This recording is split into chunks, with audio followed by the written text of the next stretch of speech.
Hi, I'm Bill Peters, head golf professional at Old Hickory Golf Club in Beaver Dam, Wisconsin. Today we're going to talk about chipping and short pitch shots. The one thing you really want to do is concentrate on how far the ball lands. So in order to do that, we want to set up targets in your backyard. Now most of you won't have a green in your backyard, but you can hit to a tree, or you can set out targets that are 5, 10, 15 yards away and try to hit to those targets. If you have a target set up at like 10 yards, you don't want to land at 7 and have it roll in there. You want to hit it 10 yards, so when you get on the course, you know exactly how far your ball is going to go. The one really thing you want to do is open your stance up when you're about to hit this shot. You don't want to be square like a normal shot, because you're not going to take a full swing. You want to make sure that your body knows that this is a shorter swing.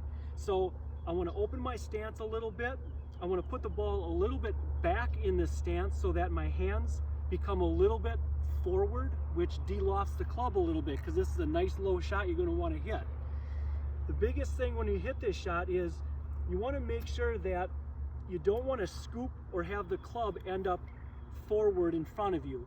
What's going to happen is you're going to hit a lot of shots on the blade, and it's going to end up being a very low screaming shot that you won't be able to control and is going to go a long ways. So you don't want to scoop, okay?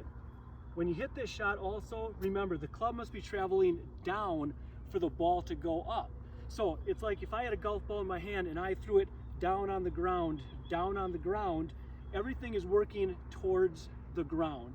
If I had a ball in my hand and threw it up in the air, everything would be moving upward. We don't want to try to help the ball go in the air. We want to make sure that the club is traveling down so that the ball goes in the air off the grooves and out towards the target. We control distance by how far back we take the club. So if you think of me as a clock, this is 6 o'clock, this would be 7 o'clock, 8 o'clock, and 9 o'clock. Our hand position is really important.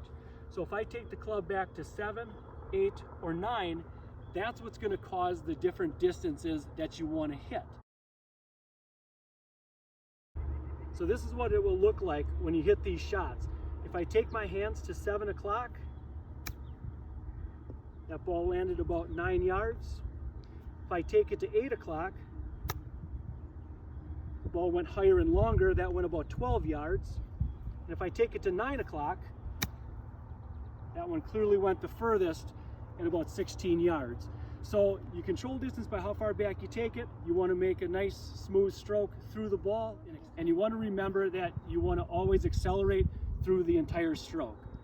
Hope that helps. Next time we'll talk about wedges, the degree lofts, and the differences that they make in your game. Thanks.